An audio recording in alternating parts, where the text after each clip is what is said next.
Welcome to What in the Smut podcast, where the books are horny and so are we. I'm Elle. and I'm Kay. So, we're warm again, but what's been going on in the Smutverse this week? It has been a hellscape of both snow and ice. While many across the nation stepped outside into the sub-zero temperatures to stand up to ice, the new mayor of New York City urged residents to stay inside and off the roads as the city received a foot of snow. Quote, I can think of no better excuse for New Yorkers to stay home, take a long nap, or take advantage of our public library's offer of free access to heated rivalry for anyone with a library card, said Zohran Mamdani. This unexpected endorsement from the mayor caused the downloads of the second book in Rachel Reed's Game Changers series to surge by 529%. I love that. I know. Mamdani reads Smut. Let's go. Fantastic. Mamdani, for his part, did not stay inside and instead was spotted all over New York City, helping dig people out, overseeing the shift change for the snowplows, and even popping into Zoom classes to reiterate his offer to New York children to pelt him in the face with a snowball if they see him around town. I have to say, I hate being cold and Yes. I like snow from afar. It's beautiful, but when I had to go and shovel out my car from the 24 inches that I got of snow, it did give me a little hope for humanity as I had neighbors helping me and I was helping to brush off other people's cars. We were working together, and it definitely gave me a little bit of okay, the world will be all right. Yeah. We hope. We hope. Now, Mamdani is digging up my long dead hope that politicians can make a difference. But our main character this week may have been buried a little prematurely. Okay? So this week we read a brand new release, Valentines Slay by Navessa Allen. And the synopsis says, roses are red, violets are blue. Emma's not dead and her gravedigger's hot too. This Valentine's Day love claws its way out of the grave in #1 New York Times bestselling author Navessa Allen's steamy and hilariously dark rom-com. Louisiana gravedigger Noah Evans' Valentine's night shift takes an unexpected turn when his high school crush starts screaming from her freshly dug grave. Whoever tried to bury Emma 6 feet under is in for a nasty surprise. They should have checked for a pulse because she's got unfinished business, starting with the hot gravedigger who just saved her life. As they unearth a deadly family conspiracy, Noah and Emma discover that old flames burn even hotter the second time around, especially when someone's trying to kill them. Navessa Allen's Valentines Slay is part of the improbable meet-cute second chances stories for star-crossed lovers and hopeless romantics. It can be read or listened to in one sitting. This was another one of those Amazon kind of group project releases. I love that we keep calling them group projects. And it's kind of like an anthology, but they're not published together. And they're not a group project. No, sorry, you don't. This is a lot darker than some of the other, which is her whole. I'm shocked shtick. that the author of Lights Out wrote a dark romance. I actually haven't read Lights Out, and I haven't need to either, and I also need to. But yeah, no, it was saying the other ones were very sweet and kind of cozy, and this was a lot darker. And it wasn't dark for the first 3/4 of it, really. Yeah. Not super dark, and then it was again. And then it was. It was there were dark themes, but it wasn't dark on the page until right there at the end. Yes. Now, where would you put this one on our scale? 1. Nothing particularly kinky. We've got 2 humans. I don't know. All of the spice of it is just that it feels a little taboo, I guess. Yeah, that's fair. I feel like it could have been a 2 if they had sex in the coffin or something, but otherwise. Yeah, or in the graveyard, But no, just. Which is funny because this one, based on the group of them, had the highest spice rating. Yeah. This had 4 chili peppers. Now, the Smut does Smut. It does, But in absolutely. terms of our scale, there's nothing really too out of the ordinary or kinky or any of that No, good no, stuff. no, no. It's very straightforward. It's delightful, but it's not, as we've often stated, our smut scale starts at open door. Yes, And absolutely. I think the smut scale for the Improbable Meet Cute Second Chances series definitely does not. Yeah, there was one of those that was a half a chili pepper, and that was Yes. sweet romance with witty banter, and then Uh-huh. this one was explicit dark romance. Yes. So I kind of like that too because it's giving everyone an opportunity to be part of this group Yeah. project. Bring all levels of spice and are welcome. It's Yeah, like a I don't. potluck. It's like a potluck. That's true, because in a potluck, you're gonna get something that's delicious, but sometimes there's gonna be somebody that brings, like, something gross Yeah, or I'm just telling you. really bad. I'm telling you. Group project implies that everyone works together to produce one outcome, whereas potluck is like everyone brings their own flavors to the table, which I That's think. fair. Alright, we can call this the Amazon potluck. Thank you. Thank you for taking my arguments into consideration. I don't think that in terms of triggers, there's too much sexually. No, there are plenty of triggers outside of the sex. There Yeah. weren't any trigger warnings at the start of the book, I don't think, No, which though. is crazy to me because this It one is. is well, see, here's the thing. If you go into this knowing that you're gonna read a Navessa Allen book, you're like, "Okay, I know True. that it's gonna be something dark." But, like, I get because that. this was with a group of other some kind of just sweet romances, I Mhm. feel like there should have been trigger warnings. There was a skull on the cover. I mean, there is that. But being buried alive, Absolutely my nightmare. yeah, same. Buried alive, your husband tries to kill you, Mhm. corruption, and then just like a very violent death on the page. Yeah, I agree. But otherwise, yeah, that pretty much covers it. Yeah. I will be curious as we go through it, but I think we spend more pages on the scuffle at the end that eventually kills somebody than we do on the spice. That might be true. It was really That's long. yeah, that's a good point. So, despite the fact that this has only been out for, at the time of recording, about a week, there's a 4.1 on Amazon and a 3.7 on Goodreads, and Amazon already had like almost 2,000 reviews. So, good for Navessa you, Allen. Navessa Allen. Get that bag Yep. because fantastic. 5-star on Amazon, and I pulled this one just for you. Says Oh, good. cats. Cats. Navessa has a way of pulling you completely into her worlds. Her prose feels vivid and immersive, like you're not just reading the story but living inside it. And the cats, always a delightful bonus. They add that extra layer of charm and personality that makes her stories even more memorable. Now, I haven't read any of her other books, but I'm Now assuming I that need there's to. cats in most of them. I The love it. acknowledgments at the end do acknowledge her two cats that she personally has. So, and a 3-star from Amazon just says Slay. 3.5. I wish we could give half stars. A spicy novella. I get everyone handles trauma differently, but the same night, that's what you want to do. I guess you do you, hun. I mean, she really wanted to feel alive after what she went through. Go for it. I probably would have waited until at least morning. Yeah, I kind of had these thoughts as well. I did as well. 4.75 Mm. stars on Goodreads says this book absolutely did not take the direction that I thought it was going to, but I absolutely loved it. We love to see shitty men get their just desserts. Mood. Mood. And then finally, a 1-star on Goodreads just says, pardon? I like that. So did I. As always, if you want to give Navessa Allen her page reads, this one actually is also, you can do the audio. If Mm-hmm. it's on Kindle Unlimited, but you can do the audio through Audible also for free. So if you want to give her page reads or listens, the link for that will be in our show notes. But otherwise, we're going to go through the full plot. There will be spoilers, and let's get into it. Let's.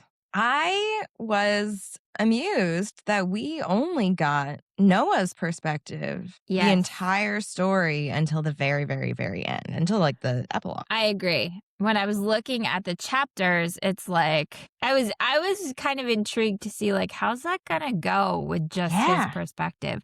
It's interesting. it is. It is interesting because I think I'm always curious to see how a romance writer is going to, especially a woman, Mhm. specifically a woman, how a woman is going to portray her main male character and his inner monologue when we see it. And like, I found him very believable. Yeah. I liked him a lot. He had enough, how do I say this? There was enough of him being horny and then trying to talk himself out of being horny that it felt like a realistic portrayal of a man, you Of like a know? man trying I'm like, I'm trying to be a good guy, but like my hormones Yeah. can only take so much. Absolutely. I was thinking the same thing.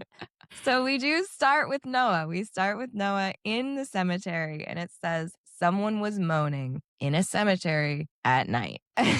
And this really spoke to me because this I feel like absolutely has to be the reality of the situation because it says most normal people would have been freaked out by that, but I was more annoyed than anything else because some people like to come get freaky in the graveyard. And this is a normal occurrence. And of course, it's Valentine's Day. And so he's making the assumption that this is a secret tryst in the graveyard. Yes. So he gets closer to where this groaning and moaning is coming from, and he's like, I like I gotta get rid of these people before I like finish my shift for the day. And also this speaks to, I feel like, a lot of people that do those kind of what may be considered undesirable jobs, like Yeah. working in a graveyard or working at a funeral home or something that may be like a little spooky. They're always like, ugh, man, like this is, I've. Yeah.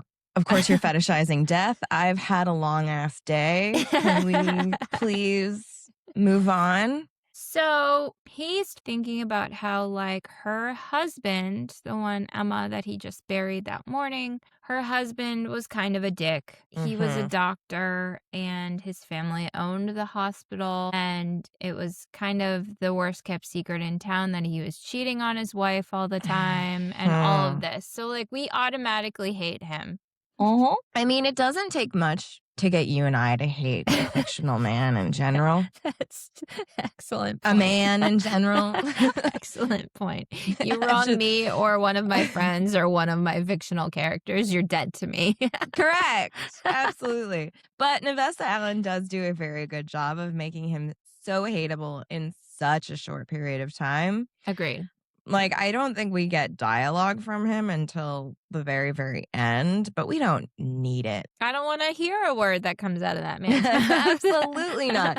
Because the words that come out of his mouth are fucking lies, this gaslighting son of a bitch. Yeah. So we do also get that there is about to be two comets, That's true. star-crossed lovers that are about to cross paths on Valentine's Day. The media had romanticized the event because it was these two comets had gone by in the 80s but had missed each other. Mm-hmm. And so this is their second chance. Yes, which again, this is a whole series of second chance romances, which Yes. I love a second chance romance. Yeah. Yeah. I do. I love a second chance romance, and I like probably give men of my past too much grace in that. Hmm. And see, second chance is not my favorite because the men of my past can rot in hell as far as I'm concerned. Exactly. Hopeless romantic over here. Very, very practical over there. They don't change, Kay. I know. They do not. They I get know. older, but they never grow up. It's true. So we get Noah yelling, "That better not be you again, Cash Andrews." Apparently, the lead singer of a local rock band likes to fuck in the cemetery.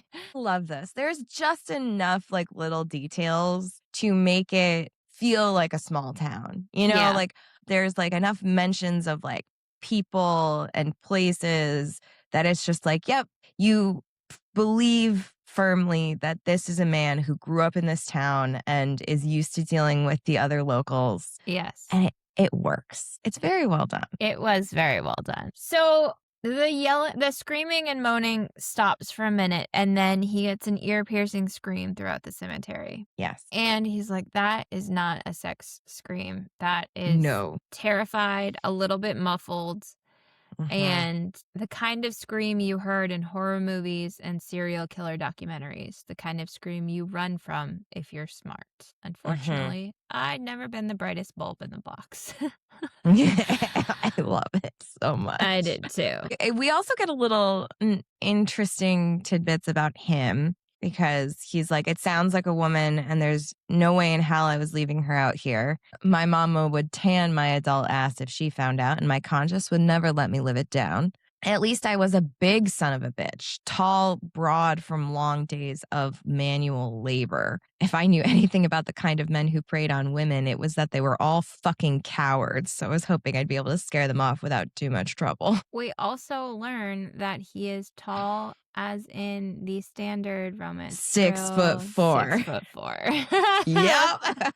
So he follows the sounds of the screaming to a tree and stops when it feels like he's like right on top of it. And he looks at the gravestone and it says Emma Broadturn, which is who he just buried this morning and who he had a crush on all through high school. It sounded like I was standing right on top of her because I was. I craned my head down in slow motion. The screams were coming from Emma's grave. Crazy. My nightmare. Yeah, same. So then he's like, I must have fallen asleep. I have been so exhausted. I must be hallucinating. There's no way that this has happened. Yep. I was half terrified that her shadowy, transparent figure was about to float toward me out of the darkness, or worse, that her hands would punch out of the ground, but I saw nothing. So then he hears her scream, help me, and he's like, I'm here. Emma, is that you? And she says, yes. Where am I? Yeah. And it's like, he cringed. Nope, not shouting 6 feet under the ground in a coffin back at her because she already sounded like she was in a blind panic. You're stuck, I yelled back, but I'm going to get you out. And then she says, who are you? And he says, Noah Evans. I need you to try and stay calm, okay? And she goes, Noah Evans, the gravedigger? Is this a coffin? Oh my God, let me out. I mean, it was well done. Like, that's how she goes from appearing dead to being able to piece together that quickly. Like, I know your name. I know what you do. Oh my God, this is where I am right now. Yeah. Is a little wild. Oh, yeah. But I mean, we're not gonna focus too much on no, as much as we typically like to uncover as much of a plot hole as we can. This is let's just accept from the very beginning that like this is very unrealistic. Medically not the way that things go, but I'll take it. So he's like, I need to go get the excavator. Yeah. If I try to dig you out with a shovel, it's going to take forever. And he's thinking like there's only so much air in a coffin which I don't quite understand. Like, I've heard that before. Yeah. Like, you'll run out of oxygen is the issue. And so depending on how much you're breathing, if you're asleep, you consume less oxygen because your body requires less because you're basically in, a shutdown state. But if you are awake and hyperventilating, you're turning all of that oxygen, whatever is there, into carbon dioxide. So you will eventually suffocate because you will still be breathing. Oxygen. There will still be air. It's just that the content will have slowly tipped towards carbon dioxide, which you cannot use. But I guess my whole thing is like, how sealed are these coffins? It was a fresh grave, right? So like, it's not like they're doing 1 foot of dirt back into it, tamping it down, another foot. Maybe they are, but I like for the purposes of this, I don't think so. So it's not like it's like hard packed dirt necessarily. Right. So like there's air in there. So I guess my question is like, how airtight sealed are these coffins? Because if it is airtight, then they shouldn't be able to hear her screaming. It's not going to, yeah. I mean, it's not going to be like fully airtight, but it doesn't really matter because like you can asphyxiate inside a car, for example. That's true. Like, and a car is not airtight. Like, that's kind of the whole thing. Okay. Like, if you sleep in your car overnight, you're supposed to crack the window because you could asphyxiate. Huh. I didn't realize that that was the reason why. For some Mhm. reason, I just always thought that it was like if your car was on, there was a chance that like the exhaust could get blocked or whatever, and that would be why. But Yep. that, Because you'll use all the oxygen on the inside. you're so much smarter than me. I just have a lot more random knowledge. And a lot of it's useless. I'll pull out a random animal fact any day, but you bring this stuff that actually is like, oh, okay, so if I sleep in my car, I should crack the window. Do tell me, what's your Meanwhile, favorite random animal fact right now? my new favorite animal fact is that tapeworms are hermaphroditic and that they duel with their penises, and whoever loses gets pregnant. Kay told me this before we started recording, and frankly, I'm still baffled by this information, and I don't know what to do with it. So now you all have to hear it too. Also, there's this YouTube series called Green Porno, Okay. but it's this woman with like a French accent, and she dresses up like there's one on snails, there's one on a praying mantis, and she dresses up like the animal and then kind of goes through their mating rituals and like Incredible. yeah, so like You have snails. to include a link to it in our show notes because no one else wants to Google it, but everyone else wants to see it. There's like praying mantis, there's a spider, there's like all sorts of. I love think it. it's through like Sundance, but it's a YouTube. It's pretty outrageous. Fantastic. Anyway, Anyhow. getting back on topic. So he runs over to the shed to get the excavator and comes back driving across graves. Yeah. So he says to her, I'm going to start digging out as carefully as I can, but I need you to scream real loud if the coffin cracks or buckles. And he goes, I'm good with the bucket, Emma. I won't hurt you, which is nice of him to say, but also like, that's a scary promise to make. And she says, you promise? And he goes, I promise. And then thinks, please, universe, don't make a liar out of me now. Like, I'm pretty good with an excavator and like You are? Yeah. Why have you used an excavator? Well, like with a backhoe. It's basically a backhoe. Yeah. Again, why have you used a backhoe? I grew up in the middle of nowhere. My dad got a backhoe on the back of our like big ass tractor. I think I was like 10 or 11, and I made it my mission to be really good at it. Are you really good at the claw machine games? No, claw machine games are rigged. I knew you were going to say that. So he keeps digging and then kind of like stopping, cutting the engine, making sure she's still in there and still alive because he's starting to stress out that she's going to run out of oxygen. Right, because she's hyperventilating because she's trapped. This is the best thing you can do is like calm down. Like, I know it's hard. I know it would be fucking hard, Yeah, but like nope. the more you scream and the best more you thing freak can out. do is just pass out. Yes, this is true. So he goes, you gotta calm down. She goes, you calm down. Yeah. And he says, don't be rude or I'll leave you where you are. They do have some good banter, which They you do. know I love a good banter. I was surprised because it felt reasonable. Yeah.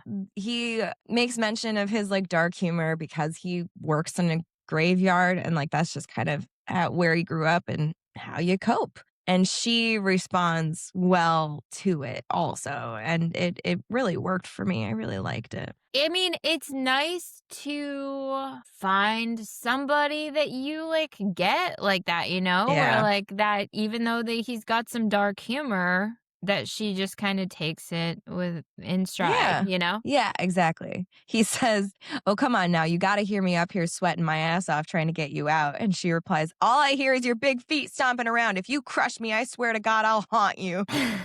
It was all very good.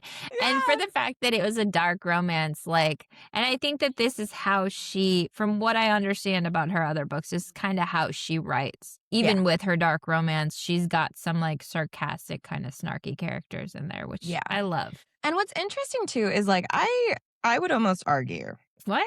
You argue? Okay, that's fair. I walked into that one. Yes, in fact, I would. I would argue that this is not a dark romance. Yeah, it's really not until the end. And it's not even like the thing about dark romance, like this is like a romantic thriller. Yeah. Like the thing about dark romance is like usually you have taboo shit that like the main characters are engaging in with each other. Like one of them's a stalker, one of them's a serial killer, like one of them broke into her house. Like, you know, like there's usually when you talk about dark romance, you're playing with that line, not so much like there's someone else who's trying to kill me or you or us. Like that I feel like is less of a dark romance and more like this is a romantic thriller. Yeah, it's like a rom-com with murder. Yeah. Yes, that is exactly what this is. So he gets her like the coffin all dug out and then tells her, I'll get you out. And then I'll call 911. And she's like, no, absolutely not. You can't do that. Basically because Beau's brother is the sheriff. Yep. And she's like, we can't call 911 because then Beau will find out I'm alive and he's going to try to finish me off. So she's already also come to the conclusion that he's trying to kill her. Yes. Well, because she remembers the confrontation. She remembers the confrontation and we'll learn more about what happened to get to the point where she is now being dug up from a coffin. Indeed, yes. So he gets her out, and so he opens it up, and she kind of slips in the coffin on the silk liner, and he grabs her without thinking. She throws her arms around his neck, and then he tries to pull her out, and she's like, no, I'm too heavy. This is a bit much, I think. She wants to continue hiding. She needs to figure out what her next move is. And he's like, okay, like you can come to my place, but we need to put this grave back together if you're going to continue pretending to be dead. And she's like, I don't want to be alone. And he's like, it's okay. I'll call my dad. And which, like, man, to have, like, that's close family. He's going to call his dad, and his dad's going to be like, you want me to put a grave back together? No questions asked? Absolutely. Yep. Talk about ride or die in the cemetery industry. Totally. So they like settle on that. He's going to call his dad, and he goes, I'm going to help you up now. Let me know if anything hurts. And then she goes, no, I'm too heavy. And he thinks, was she a curvy goddess? Yes. Could I still bench press her? Also, yes. Love that. Love it. A girl wants to feel small. A girl just wants to feel small. And of course, like her husband had been talking shit about her weight. So. Yes. I mean, so she's got a little bit of she's very self-conscious and she's got a little bit of a complex because of her gaslighting asshole. Can we call him an ex-husband? Because technically not yet. Till death do us part. He buried her already. True. No. I'm sorry. Okay. Logistics. They are still married. So he gets her up, and instead of making her walk back over to the shed or whatever, he puts her on his lap in the excavator. Says high school Noah would have lost his mind over it, but adult Noah was still too concerned about Emma's welfare to appreciate having such a gorgeous woman wrapped around me. It doesn't sound like it. It sounds like he's still just thinking about it and just trying to be like, oh no, I need to not be popping a boner on this excavator right now because I just dug her up out of a grave. Right? True. Yeah. Yep. I completely agree. So Emma starts to explain kind of like what happened. And she goes, I remember hearing another rumor about Beau cheating on me, and I think I snapped or something. I went into his home office and pried open all the locked desk drawers trying to find proof so he couldn't lie to me this time. Instead, I found a bunch of unpaid bills and a pile of late notices for our mortgage and cars. And she like keeps digging and goes back through their payment history and discovers that they've been living well outside of their means for years. Mm. And Noah's like, how the fuck? Because like Beau's inheritance, and he's from a rich family, and he's a doctor at a hospital. Like he should have like plenty of money. And she's like, I wanted to know the same thing. And we don't really get an answer. No, we don't. It doesn't matter. Yeah, I know. Although I feel like that can happen with doctors or lawyers or whatever, these high paying jobs that you think like, oh, they've got this big fancy house, they must be. But also a lot of times it's like they also have $200,000 in school loans and things like that. But that doesn't seem to be the case. So like all of the typical boxes that you would think to get to that point don't really add up. Yeah. But she waited for him to come home and confronted him. And the last memory I have is us fighting at the top of the stairs. And I think he pushed me down them. So she's kind of like having a moment. And Noah says, I have you. It's okay to let go, which like gives her that permission, just kind of like sob it out, which is like, we love a man that is not afraid of some tears. Fuck yes. Like, sometimes you just gotta let it out. Sometimes you just gotta cry, especially if you've been buried alive. Yeah. Yes. He like holds her through it. It says, I rubbed my hands over her back, making soothing noises, my eyes searching the grounds as I drove because her story had turned me paranoid. And I was worried Beau might suddenly show up to, I don't know, check on the grave or something, make sure his work was complete. Murderers were always doing shit like that in crime documentaries. And this spoke to me. It spoke to me too, because I feel like I pretty much live my life in a state of paranoia. Yeah. Like I'm always ready for the murderer to pop back up. Like Correct. Noah calls his dad. And his dad says, you headed over here for dinner? And Noah replies, no, Dad, Emma's alive. And then his dad hangs up on him. Like, why? So here's the thing. I think I kind of skipped over just a sentence which changed my perspective on things. Yeah. When I reread it, because it says I called him back yelling, don't hang up, when he answered. And this time, and I skipped over, he listened while I got the whole story out, because I did too. I just heard like, don't hang up. And then he goes, you're not messing with me? Yeah. And Emma says he's not. And Dad swore, I'll walk over now. And don't worry, I won't tell anyone. So at first I was like, holy shit, they've done this before. Yeah. I also missed it the first time.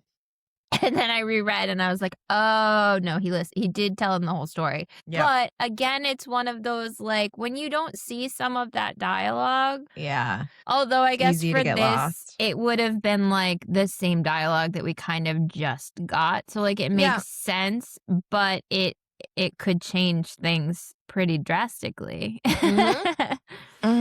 This is true. Then he's like, okay, I'm going to take you back to my cottage, to Emma, and we'll get you cleaned up. We'll figure out what we want to do from there, because she's like, I need to be hidden. If he finds out I'm still alive, he's going to try to finish the job. I need to stay hidden. And he's like, okay, but we're going to take the back roads. But if we pass anybody, you need to hide, because his car is very well known and he has not been dating anyone. And again, small town rumors fly real fast. Yep, exactly. So she then asks what happened, and he explains kind of that her husband shepherded her through the whole process and didn't let anybody else in.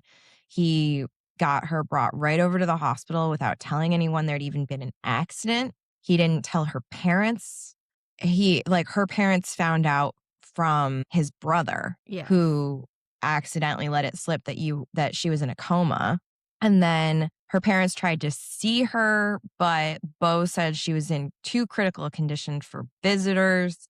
He was both her medical power of attorney, her husband, and a doctor. So like everyone like was just shut out of the process. And her dad tried to file a conflict of interest complaint with the hospital, but Beau's dad is the head of the hospital and he declined it. So not only is her husband a piece of shit Yeah.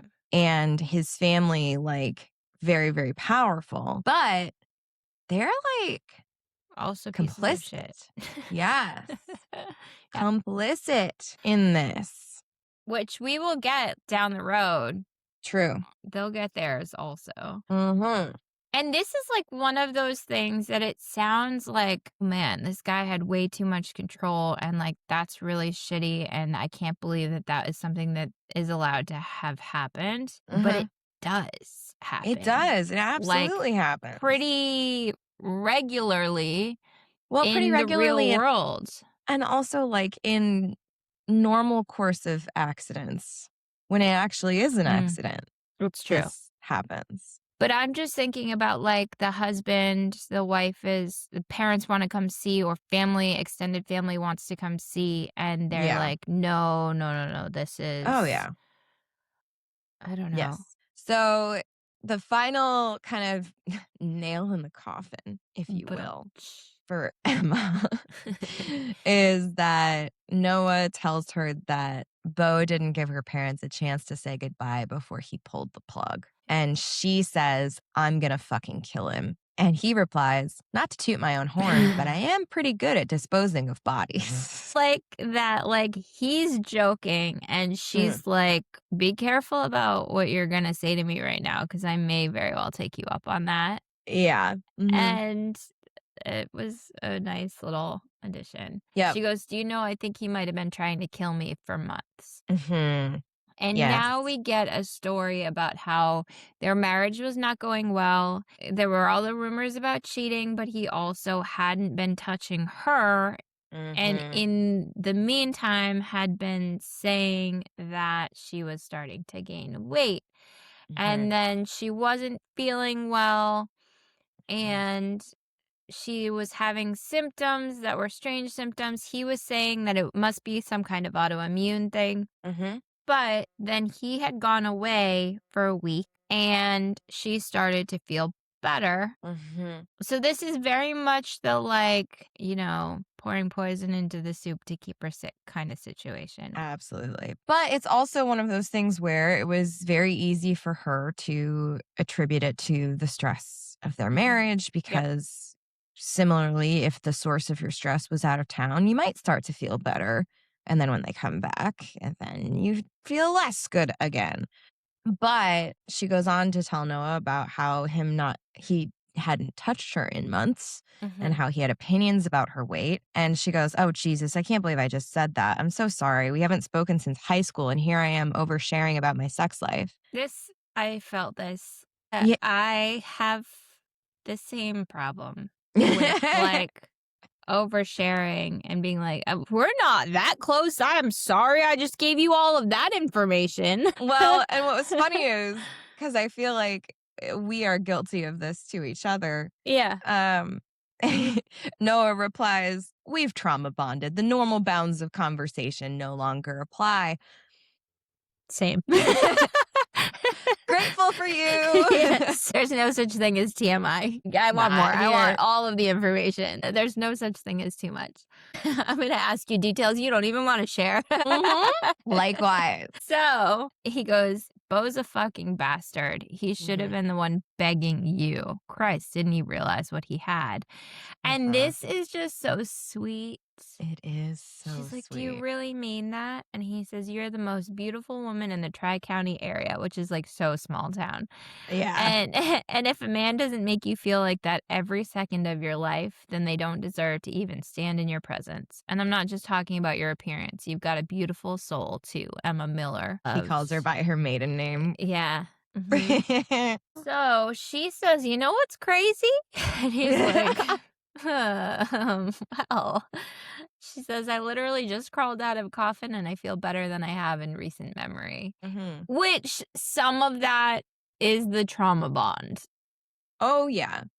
Well, it's funny too because like I think narratively, the purpose that this serves is to ensure that we, the reader, are on board with the sexy times that are going to happen That's imminently. true. Like, we never get like an explanation for why she feels so good despite having just come out of a coma. Yeah. Like, we could speculate, like, maybe the poison finally worked its way out of her system, but like, he threw her down the stairs, which was enough And this to is knock about a her week out. and a half ago is what it Yeah. comes down to. Like, it wasn't Yeah. like she's been in a coma for 3 months. It was like No. No, this but woman is still also very injured. I also wonder then, is it because she hasn't been on this, like, medically induced coma medication for months that it is more easily worked out of her system kind of thing? Maybe. I mean, yeah, the digestive system moves pretty fast. It's about 24 hours. So, But like, then I also think that sends me down a spiral of digestive system and death and things. It just sounds messy. I mean, Coffins and yeah, there is that. I would have expected, I don't know, her liver must be just fucking destroyed after all well, of and we that. do get some of that information actually also. After the fact. Yeah, you're Mhm. right. You're right. But yeah, so we kind of like speculate why she feels so good. Noah jokes that she's a vampire now.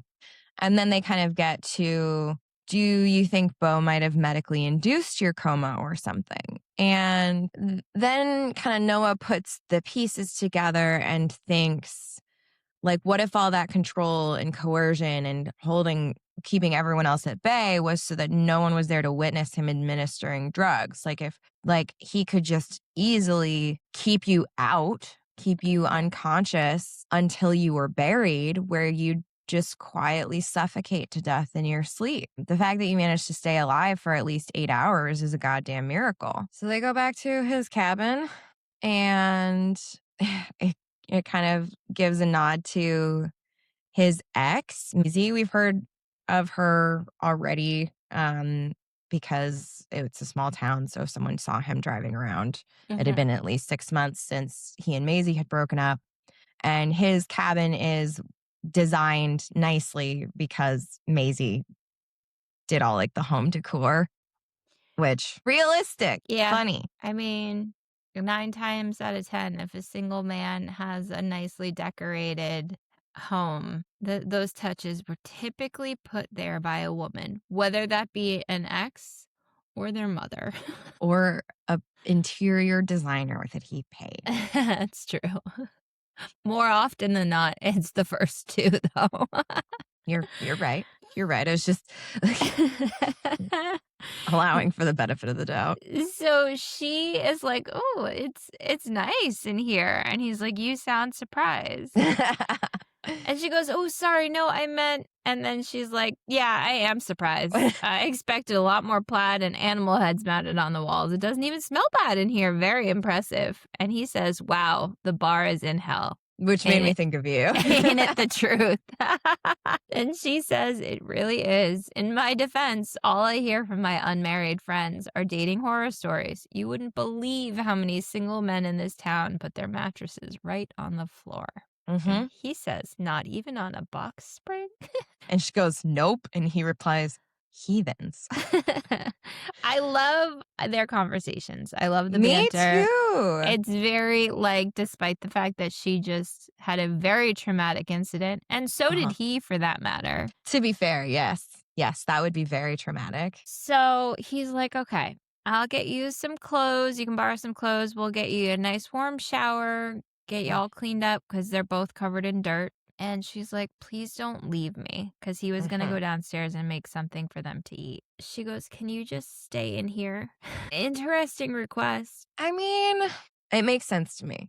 Okay. Like, she's one, like, touch starved. She Mm. has nothing and no one. Her own husband just tried to kill her. And she's been alone in a box where, like, she just had a panic attack and thought she was going to die down there. Yeah. Like, there's the trauma here of, like, I don't want to be alone right now. Makes I sense to me. think that and this probably comes back to some more of my like people pleasing tendencies. Mm-hmm. I would want, well, I mean, I don't know what I would want in this actual situation, but in lesser traumatic events, I want that space where I can go and like lay on the floor of my shower and cry, you Mm-hmm. know? Yeah. If I'm going through something, Yeah. I'm gonna take a long shower. Mm-hmm. And 5 minutes of that is washing my hair and my body, and the other maybe 30 is probably laying on the floor of the shower and crying. Yeah, that's fair. You know, it's a nice place of solitude where, like, you don't Yeah. need to feel like your feelings are a burden on anyone else. Yeah. No, that's fair. But that probably is something I should talk to my therapist about instead. Yeah. Yep. So he kind of stiffens because he's like, she wants me to be in here while she's naked in the shower. Mm-hmm. Man. Men.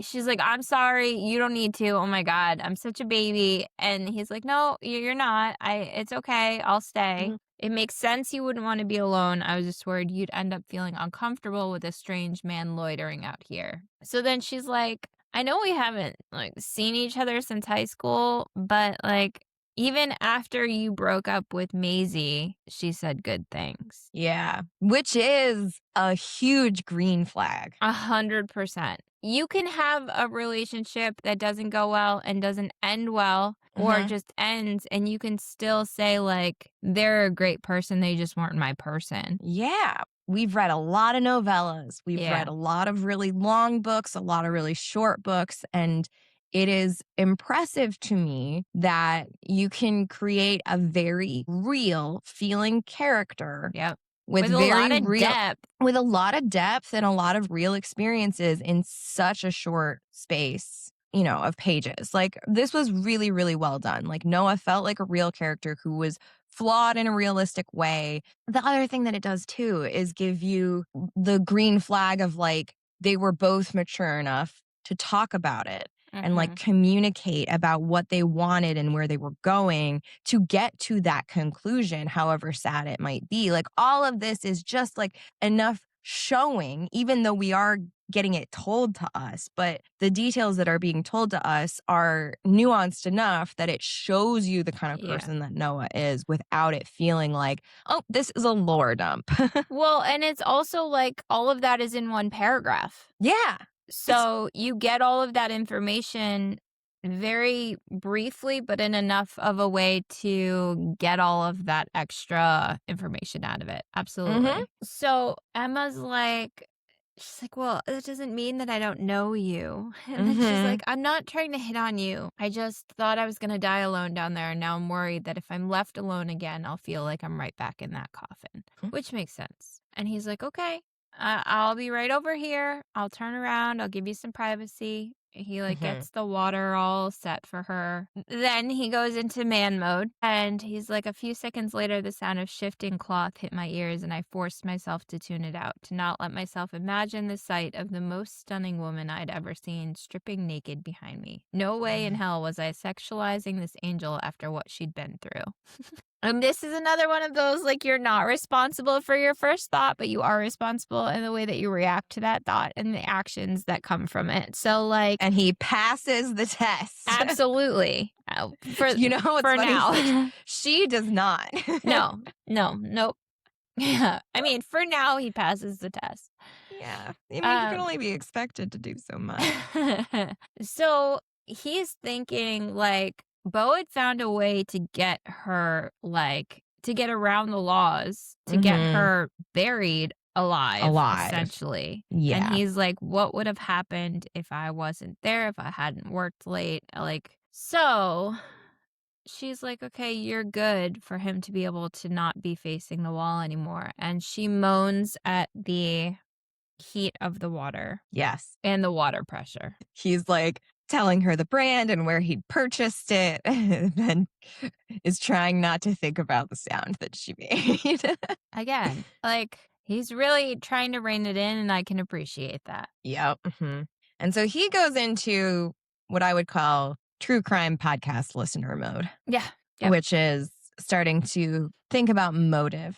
Mhm. And he asks if she and Bo had life insurance policies for each other. And she said, no, we had a joint one. And then Bo had a separate policy for himself. I'm not worth anything, so there was no need to get one for me, which Noah does not like. Nope. Which also doesn't make any sense. No, that's Because not your how life life insurance insurance. policy doesn't have anything to do with your like net worth or whatever. It has everything to do with making sure that your family is set up to take care of the expenses of your death. Yeah. He continues, I listen to a lot of true crime podcasts and you start to notice patterns after a while. There's a small percentage of men who both cheat and rack up debt that decide the best way out of their self-inflicted problems is to take out a huge life insurance policy on their partner and then kill them. These men are usually controlling, obsessed with appearances, and don't believe in divorce. Sound familiar? Crazy. I mean, he's right. He's This is right. correct. But also, like, how does that still happen? I There feel like has it's to be some level of investigation that goes into that. well, and the thing is that like this is less and less true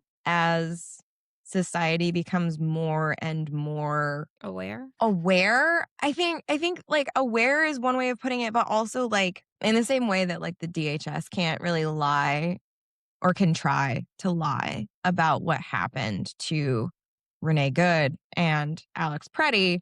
Mm-hmm. Like we've seen the evidence with our own eyes. Yeah. Like there's more access to information now than there has ever been. And so like people are less and less likely to just be like, ah, what a strange coincidence. This man Took is out a a life widower in- 3 times over. How unlucky for him. But like these days it's just like people aren't really willing to let I don't know. I do feel like it has something to do with access to law enforcement, access to like public opinion. Like it's easier to get eyes on a case like this. Like if Yeah. you're the sister of someone who died under like mysterious circumstances or a family member or whatever, like it's easier for you to post online and be like, hey, this is shady as fuck. And then you get like a bunch of people like calling in your local police department and it generates a lot more investigation than Yeah. I think we would have originally seen. Like my parents always have like Oxygen True Crime running in their house. And like all of the cases are like from the 90s. Yeah. Like there's so little now from the modern era because people aren't like keeping their heads down and like not talking about it the way they did in previous generations, I think. Well, and then now it ends up being something that like is a documentary. So, but also it's not like super easy to get a life insurance policy, by the way. There's some that you can, like some employers will like, okay, here's a $50,000 life insurance policy. But to get like a huge life insurance policy, you need to have doctor's appointments and medical records and blood work drawn and all of that. That's not something that like he could forge her signature, which we find out happened. Yeah. And just be like, yeah. So, and given like their lifestyle, I don't think that even like a $250,000 life insurance policy would solve all of his problems. Yeah, agreed. Yeah. So she's like thinking about it and she's like, I'm seriously going to kill him, Noah. And he goes, trust me, I understand the urge, but then you go to jail. Wouldn't it be better to put him behind bars instead? Yeah. So she's like, okay, we're going to do this the right way. We're going to break into my home. The right way is an interesting way to put this. No, if we try to do it the right way and tell the cops, yes, his brother would give him a heads up and then we wouldn't be able to find any evidence. So she's like, we're going to do it the better way. Yeah. We're going to break into my home and we're going to find the evidence. And then he's like, someone should kill him for the way he treated you. And she says very quietly, it wasn't always so bad. And he's like, oh no, you don't understand. I'm not blaming you for staying. You don't need to try to defend yourself, which this is a very emotionally mature man. Yes. So she finishes her shower and she's like, do you have any clothes for me to wear? So he grabs her some sweats, a t-shirt, a big cable knit sweater.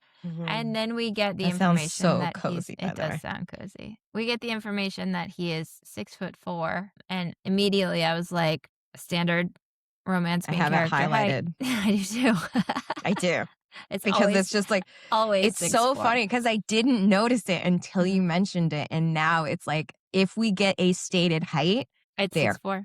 always 6'4". Uh-huh. Makes me want to write a series of short king novels just for funsies. I love that for you, but no, not for me. Give me that 6'3", 4, 5. I want to be able to look a man in the eye. I want him to put his chin on my head. This is why I love chatting with you, because we come Well, from and such different perspectives. also, we can come from such different perspectives, but Mhm. still find common ground Yeah. and still be such good friends. Yeah. Take note, America. Also, take note that when we talk about finding common ground, we mean differences in attraction to men, not whether or not humans deserve to live and exercise their First Amendment rights. We've always been on the same foot on that side of things, so there's that. Yeah. But she says, I'll change into these while you shower, and starts to kind of follow him into the bathroom. Yeah. It's just like a little puppy. Then he thinks, okay, fine. She's going to give me the same modicum of privacy that I gave her. Uh-huh. And he takes his shirt off. And as he kind of peeks over his shoulder, he realizes that that was not the case. And She's staring at him. love it. I love that for Mhm. her. And she can Yep. blame the trauma on it all she wants. Sure. I loved this so much. It's so good. So it says she was ogling me, her cheeks pink, eyes wide, mouth open as her gaze drank me in. My dick twitched. And he thinks, don't you fucking dare. Yeah. To his penis. dick. And she goes, I like your tattoo. I loved it. And he thinks, in any other moment, I wouldn't have let a woman get away with such a blatant lie. I would have turned, pressed her back to the door, and tormented her with my fingers and my mouth until she confessed the truth.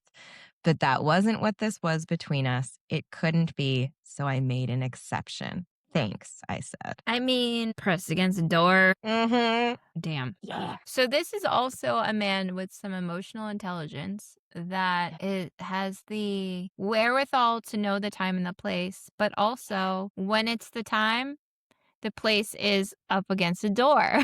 Yes. That's fantastic. Yes. And you know what else I think I'm starting to realize is this in particular is a really good kind of look at why women really like romance, especially, Okay. is there are a lot of indications here that she is into him. Mm-hmm. He is not assuming that she is into him. He is not like taking every single possible like avenue to be like, oh, she's so into me. Yeah. You know, like he's not forcing it. He's not forcing himself on her. Like, yes, a lot of this is circumstantial and like all of that.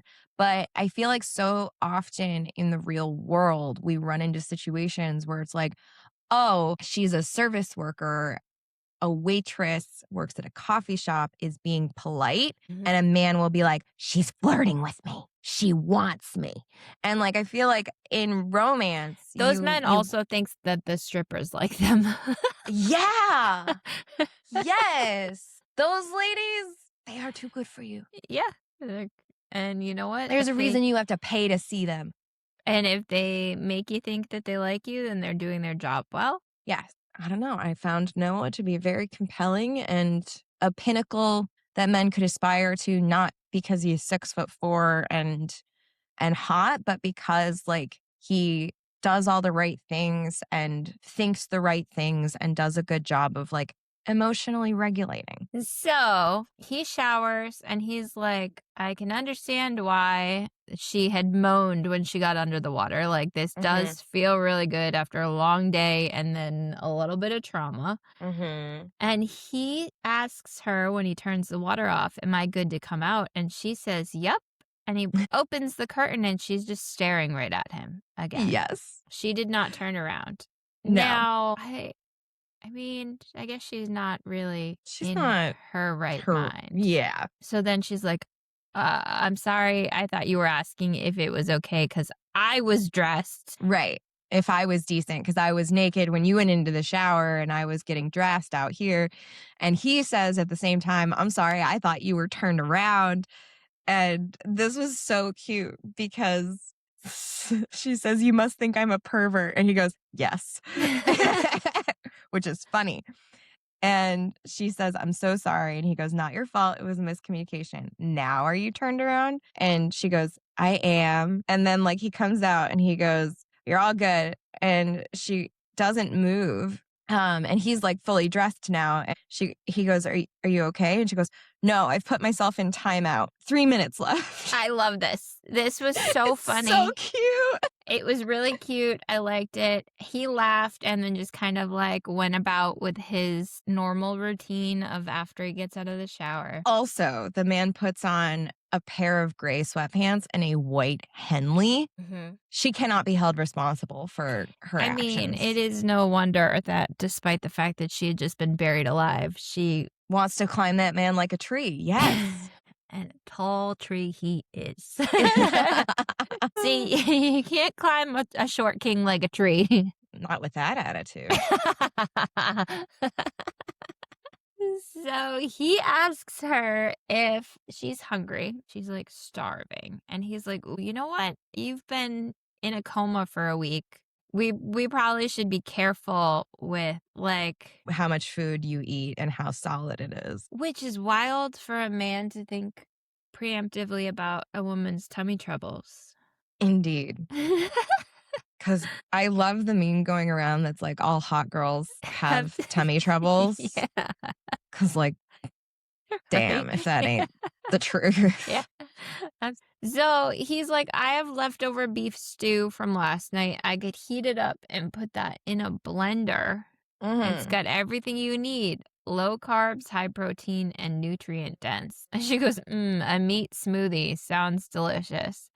It makes me want to gag. But also probably would just taste like beef broth. So like it would be fine. Yeah. Well, this is what was funny to me is like everyone loves a bisque. Yeah. And a bisque is like a smoothie. So he pours it into ceramic tankards with straws. Yeah. And I'm like, you could have just put it in a bowl with a spoon and then it would have been less gross. That's true.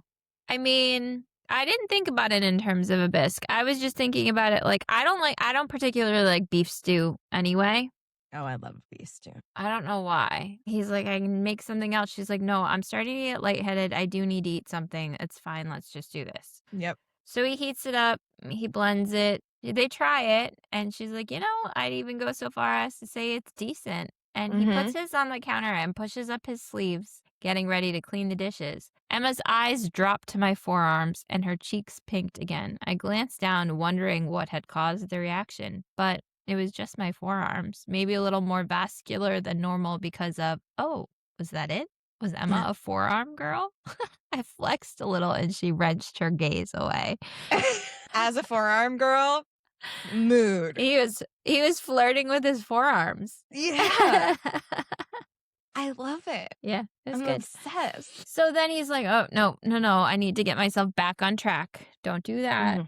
Yep. And they reminisce a little bit about high school. She says, I remember you were always really nice. And she goes, I could have been nicer. I didn't do a good enough job standing up for other people like you always did. And so we kind of get the information that he was always bigger and stronger and was able to put himself between other kids and their bullies. And she goes, well, I admired you for it. I wish I would have said something back then, but I didn't. So I'm saying it now. Which, like, I like that. Yeah, I did too. I mean, I feel like we all have some regrets about like our pasts. And that is such a nice compliment for someone to be able to say like, I really aspire to be how you were. Yeah. Not because you were the hottest or the richest or the coolest or the most athletic, but because you were a kind human. Like it's nice. It speaks highly of him. So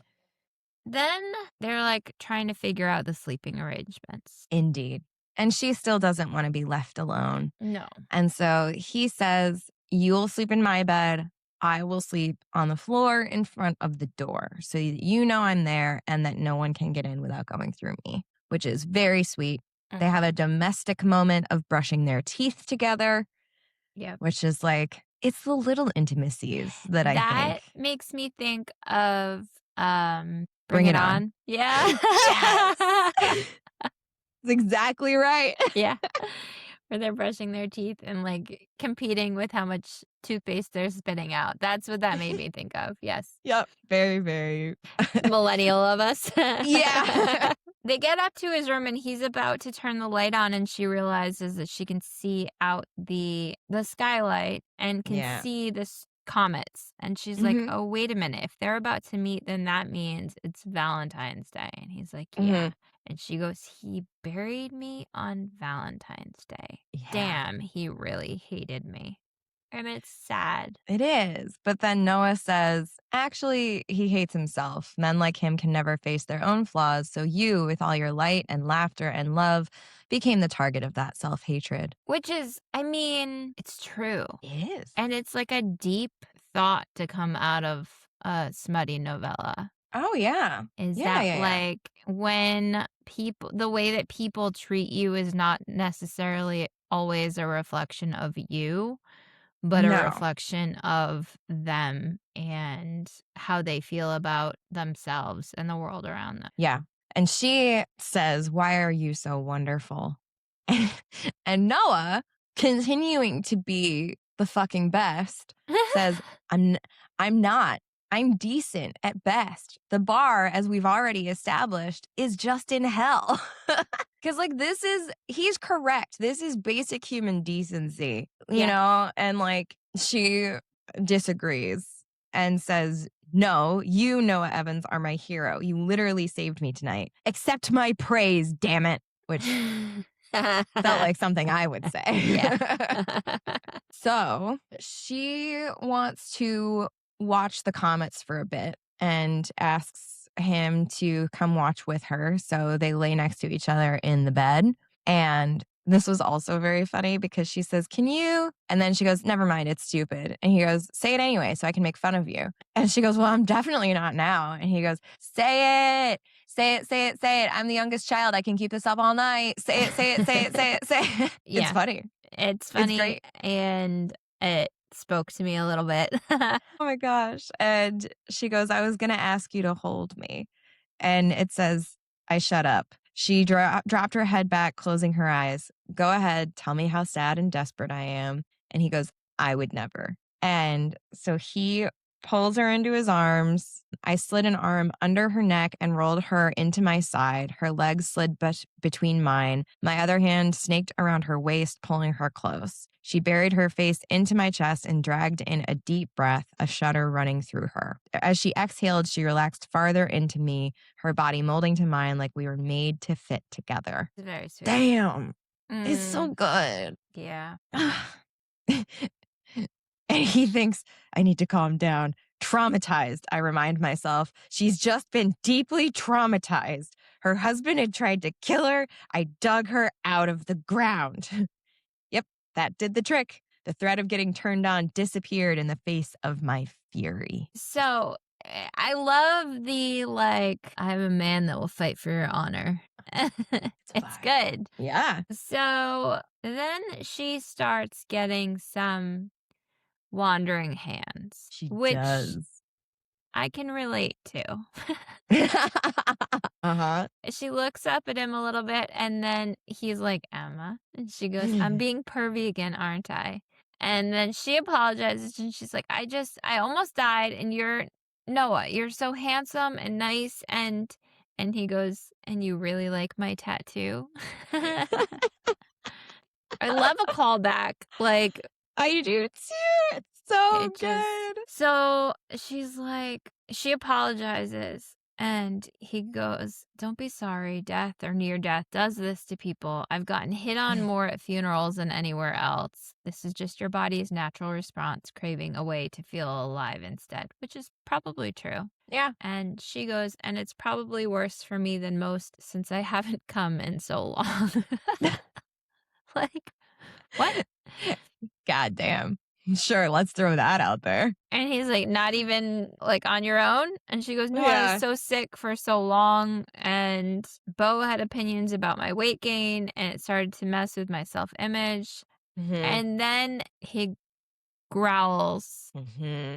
So, he says, "I meant what I said earlier. Beau should have been begging for it. Followed you around on his knees just hoping you'd give him a taste. He should have spent Mhm. night and day praying you'd spread those beautiful thighs for him." Mhm. Now, this is a man that just he has tried to Uh-huh. hold off. Now Uh-huh. I can't decide if, like, has he set a boundary and she is crossing it and utilizing, like, trauma as a way to do that, or is he not really setting a boundary because he's never said it to her really. So, like, are we okay with this? Because I don't think I'm okay with it in the I time hear frame. you. I agree. I think, like, maybe this is the dark part of the dark romance, Yeah. is, like, I think we're just kind of accepting the inappropriateness of this. There's enough here in the narrative to make it, like, explicitly okay in both directions, I think. Yeah. Like, one, he is only trying to stop her out of concern for her. Yes. Like, I don't think he's setting a boundary. And then so what, like, we get explicit communication about this. Which is Like, great. which is great. He says, "Emma, we can't." And she goes, "Oh, no, I'm so sorry. You're probably seeing someone, aren't you?" And he goes, "No, it's not that." And she goes, "Then what is it?" And he goes, You literally just woke up from a coma?"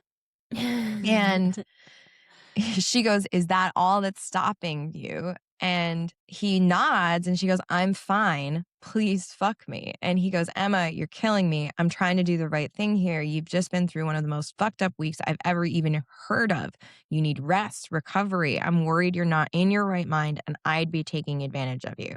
So he communicates why. Yes. And then she, on her part, says, "I feel more like myself than I have in years. Like I've woken up from a decade-long coma instead of a few days. My marriage has been over for a long time and I didn't want to admit it." Like, so we get enough here to absolve both parties of wrongdoing, I think. Okay. The problem is that at the end of the day, we're still people and we're like, this is too fast. Everything about this is wrong. Yeah. Like, I think that's all that it comes down to. But I mean, that happens in, like, it is that adrenaline rush after something like that yes, kind of situation. So, like, this I is bonded understand by it. trauma. Yeah, I that's don't fair. like, I'm not condoning this. Isn't, they should have waited for the record. If this were real life, they should have waited. But in terms of, like, narratively speaking, the pieces fit together, right? I think. So, she's also, like, saying she wasn't smart enough to go back to school, and he goes, "You were valedictorian." And she goes, "Yeah, because the principal wanted to sleep with me, or that's what Beau had always said." Uh-huh. So this man just fucking chipped away at everything that made her her. Yes. Ugh. She says, "That man belittled me, gaslit me, and manipulated me until I didn't even recognize myself anymore. It took him trying to kill me for me to remember who I really am. And the real me, she desperately wants to kiss you. She desperately wishes she could go back to high school and find the courage to say hi to you, to tell you she thought you were sweet and funny and so hot for always standing up for other people." And then he says, "Do you really mean that?" It's so cute. And she nods, running the pad of her thumb over my lower lip, and it was all over for me. Mm-hmm. So they kiss. Yep. And she punches her hands in his shirt and says, "Please take this off. I want to look at you again." And he replies, "I don't have any more tattoos." I Here's the thing, and I had seen this, I don't know where I saw it, but it was somewhere on social media, and it had said, if you're not laughing at some Hmm. point during sex, you're Yeah. having sex with the wrong person. Yeah. Wow. Yep. Like, and I mean, it's not wrong. I agree. I would say that, like, this smut really smuts. Yes, I Like, agree. I thought it really, really worked. There's a lot of not just like communication, but like there's a lot of communication. There's a lot of validation. There's so much here that works. There are good sensations. Like what's interesting, especially, is like we've talked about getting sex from her perspective, Yeah. right? And we don't get that here. It is all from Noah's At all, perspective. yeah. And it's still really, really worked. Yes. And only once do we get the whole like milking, which we know I don't like. Neither of us do. No. But we also get like, she says, look at you. And he says, I'd rather look at you. And she says, I'm not. And he stops her with a kiss and says, if the rest of that sentence isn't highly complimentary to yourself, I don't want to hear it. Yep. Damn. Yeah. Like, he not only did he save her life that evening, but he's also reversing other traumas in the process of like, you're not going to talk badly about yourself. Yeah. And it's good. It is good. It is good. Everything about it is good. He goes down on her, which is awesome. Like we only get one reference to the fact that her taste is musky. Oh yeah, I have that and I didn't like it either. I hate that word, musky. I know. But also we get sweet, musky, fucking delicious. And she's like, "No, I don't. I can't." And he goes, "You've never come like this?" And she doesn't say anything. But she is shaking her head. And he says, you can. And she goes, but what if I can't? And he says, then it's a good thing I'm still hungry because this pussy is my dessert and I'm going to take my time devouring it. All great. But then he gets this thought. A stray thought hit me like a bullet and my mood darkened. Because why did she think that? Because she hadn't ever. Had Bo never gone down on her? Or had he done the typical male thing of abandoning the task because it took longer than he wanted? And this sentence was so good, but also was like, oh, wait, that's right. The author is a woman. Yeah. Yes. A condemnation of an entire gender in black and fucking white. So he makes her come with his tongue. Fantastic. The other thing too is like, I feel like the sex is realistic too. Like, so he has her go down on her hands and knees because she wants to feel like she's being split in half, which like, well, because he's got a giant penis. Yes, of course he does. This is romance. Of course we're talking about. That's true. But he's worried about coming too fast. So he ensures that she comes again by using other appendages. He gets his fingers involved. He touches her clit, like fucks her from the right angles. It's like, it's so good. She says, God, you fill me up so good. And he says, my balls tightened to hear her say it, pressure building at the base of my spine that told me I wasn't going to last long if she kept talking. Now, I feel like I just heard, I feel like it was like the Smashcast podcast. And they were talking about how this comes up a bunch with like my balls tightened. And they were like, does that happen? Is that a thing? And this is coming from like two men. Okay. If they're asking if it happens, I feel like maybe it doesn't. Right? But also like, so I don't know. Again, one of those times that I wish we had like a male perspective to ask the TMI questions that we want to know the answers to. We need to set up like Who Wants to Be a Millionaire? Like this is a phone a friend moment. Phone a friend. Yeah. So they each finish and tell each other happy Valentine's Day. And then she says, can we do that again? Which is funny. She also said, he says, holy shit. She goes, I know, I feel like I just died and came back to life. So she's got as much of a dark sense of humor as he does, which is good. That's important to be on the same page with that. Yeah. So now we're going to spend the rest of this book. Yep. Because we're on page 65. Yeah. There are 95 pages. Yep.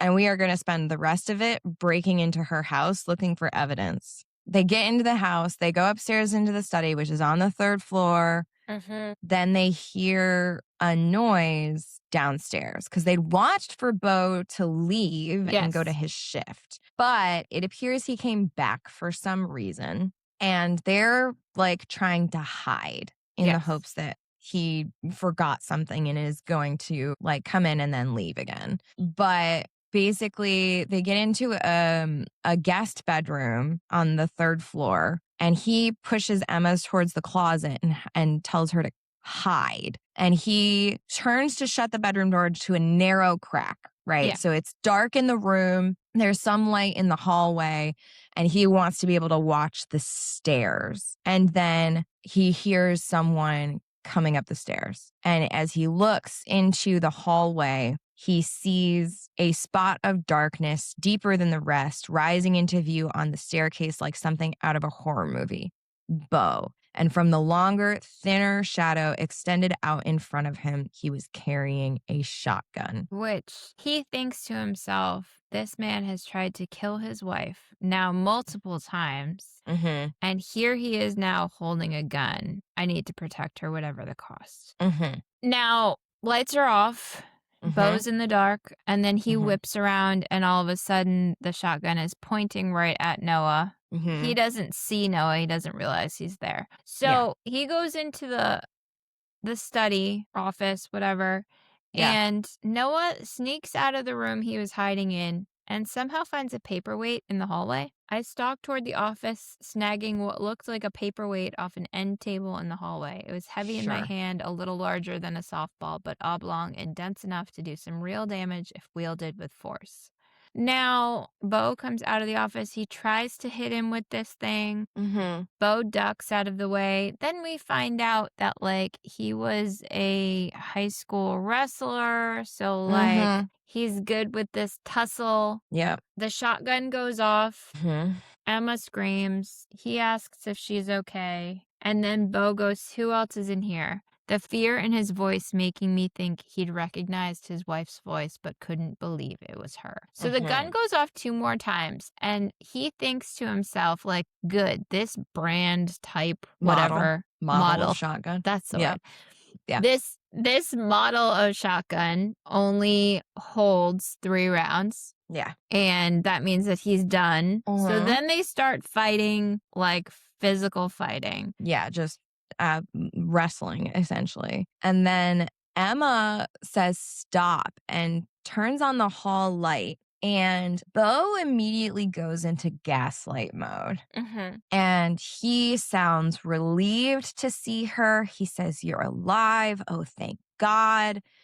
And she's like, bro, you tried to kill me. Like, what the fuck? And because Noah's worried that Emma might fall for it, Mm-hmm. and she's not falling for it. And Beau says, I did everything in my power to save you. He goes, Emma, you've suffered a head wound. You must have had a nightmare when you were unconscious and dreamt all of that. And she's like, no. And I'm sure the cops will believe me once I get my blood work and hair tested and show them whatever else you've been doing to me. And she goes, oh, and let me guess, that was probably the same day you applied to cash in on whatever outrageous life insurance policy you took out on me to cover all of your debts. And he lunges at her. Yes. And slams her against the wall. Her head smacks and she goes limp. And I mean, like, Noah goes into a rage, but we're still gonna like have another several pages of this tussle. Like, Emma manages to get back up. She whacks Beau over the head with a picture frame. Yeah.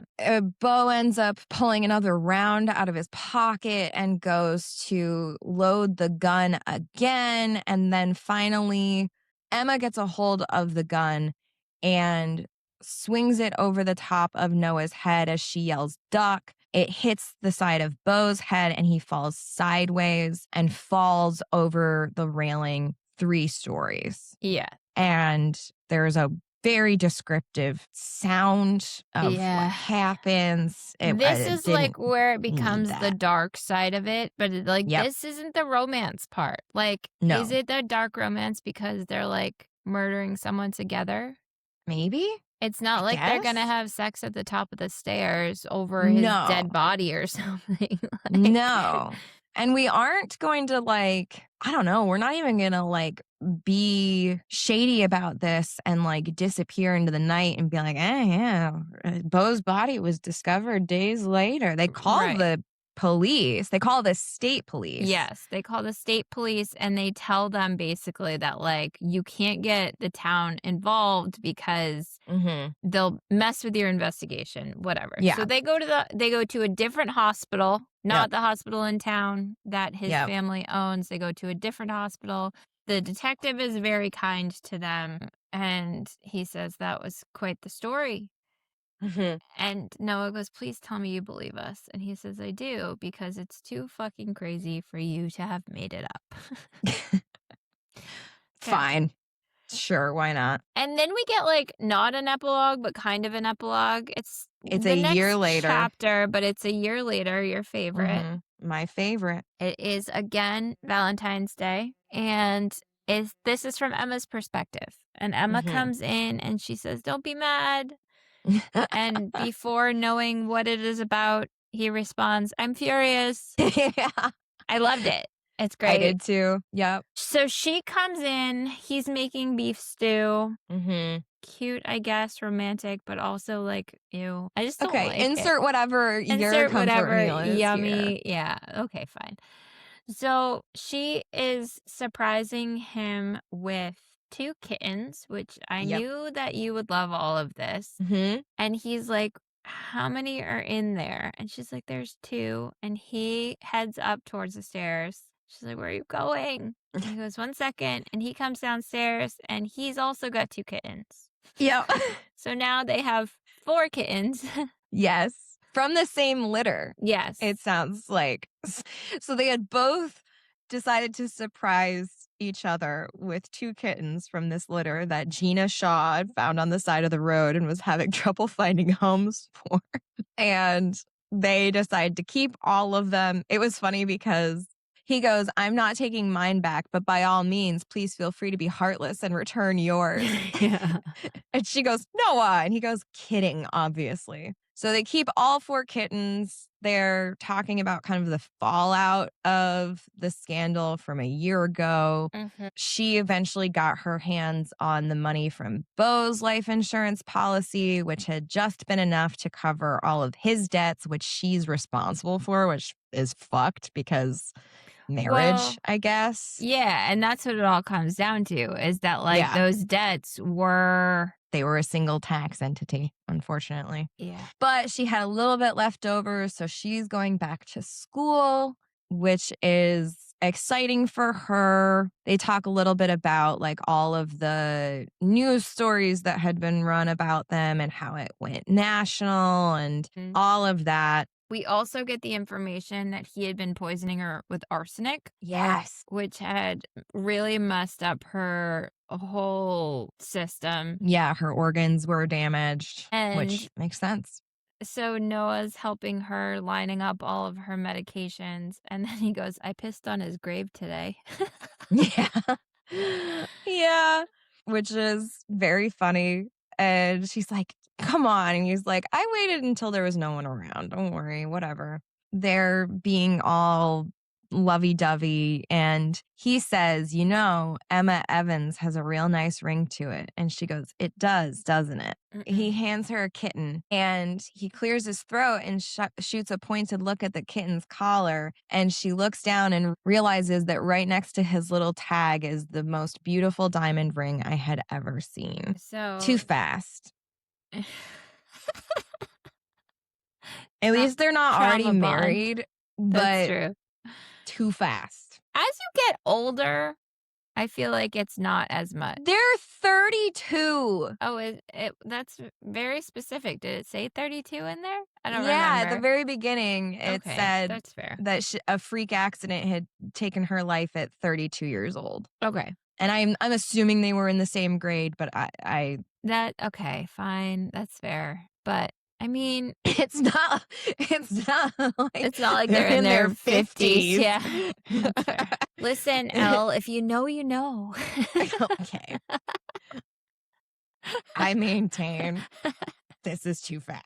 That's fair. So he asks her, "Will you marry me, Emma Miller? I promise to treat you like the queen you are for as long as you let me." She says, "Yes, I will." And then we get thank you to whoever was watching us, to whoever had brought us together again, be it fate or the universe or those two star-crossed lovers who had brightened the night sky all those months ago. And that is where we end. Indeed. What would you rate this one? This one I think is like a 3.5 for me. Mm-hmm. It was well written. I liked it. It did not like grab me where I finished it in one sitting, Mm-hmm. which like that's how I'm gonna rate a 5 star. As if like if I Yeah. finish this and I'm like, I devoured this. I liked it, but I didn't Mm-hmm. devour it. I think it's well written. I will probably read Lights Out at this point, even though like Yeah. it's been a long time. I probably should have read it already. So it will, now that I've read, I know that I like her writing style. But yeah, 3.5 for me. What about you? I think I'm also landing at 3.5. Okay. The writing is really, really good, and the smut is really, really good. Yeah. But I agree that it didn't quite grab me, and frankly, we spent so long on the violence at the end. Yeah. I would have liked That another sex scene in there instead of quite as yeah. much of that. Yeah. Yes, I completely agree.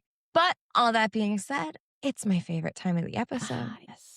I almost How forgot. did you cast this one? So for this one, for Emma, she is blonde. Oh. I went with Madeline Klein. Mm-hmm. Also, I feel like Madeline Klein can play a trauma story pretty well with like Yeah. Outer Banks, Sure. like that rescue mission kind of trauma story. So that was my And choice. Outer Banks is in the South somewhere. Yeah, the Outer Banks. Yeah, I know. I mean, like it's in one of the Carolinas. I don't know where they are. I know they're islands off of a Carolina, North Carolina, I think. You're right. I'm not sure which Carolina it is either. Ha. So Anyway. then for Noah, Oh, of course. I went with David Cornsweet. Oh, man. I don't know how this man was not a well-known name to me when I Yeah. went searching for what I was picturing in my head. Because, He's Superman. damn. Yeah. Very tall, built like he could. Dig a grave. Yeah. Yep. Also, like, blue eyes, full lips, like, hair you want to stick your fingers in. Yes. Or run your fingers through. Maybe that was like, that was That's weird. a better. Stick your fingers in is just a weird way to say it. But damn, that is one attractive man. Could not agree more. These are excellent picks. Excellent. Thank you. I feel like it had been a while since I had really gotten a good one in there. So, have you done any reading lately outside of this? Yeah, it's kind of depressing, actually. No, as is the state of the world. So, Yeah, pretty much. So I'm listening to Injustice by Carol Lenig, I think is how you pronounce that, and Aaron C. Davis, How Politics and Fear Vanquished America's Justice Department. Yeah, it is not a light read, and it is about the investigation into the subversion of the Justice Department, culminating in Trump basically trying to steal the 2020 election. And it's just like really interesting and also really depressing. So and timely. Yeah. How about you? Are you reading anything outside of the podcast? So I did just finish up Yellowface last week, which was really, really good. And you truly, truly hate the main character for throughout the entire novel, which is speaks to how good the writing is. I really like that. I listened to the audiobook for that one. And while I was at that family book club to talk about that book, my cousin's daughter, who's 13, loves to read. I was like, girl, see me in 5 years and I will have all of the recommendations for you. But Yeah. she did just finish the Cruel Prince series, which Oh, is yeah. Holly not Black. not spicy No, YA-ish kind of, I guess maybe new it's adult. just fantasy. Yeah. Um I would still call it YA. Like those are teenagers. so she let me borrow her very, very annotated copies of it, which I love, Oh, and I can't wait to that's so see cute. if what I would like consider to be highlighted.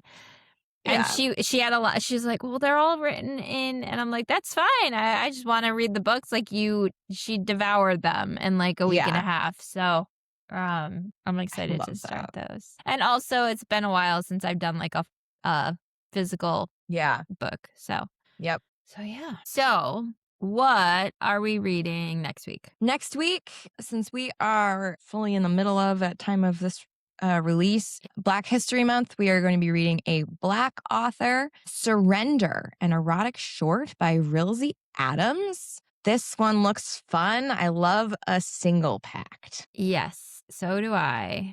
As always, if you've made it this far, we appreciate you. In the state of the world right now, we hope that we were able to bring a little joy and levity into your life, despite the fact Mhm. that this was a dark romance about murder. True. True. But Funny. if you are still here, don't forget to like, follow, subscribe, tell your friends, leave a review. And with that, We're at our wits' end. I'll see you next time. Was that as good for you as it was for me?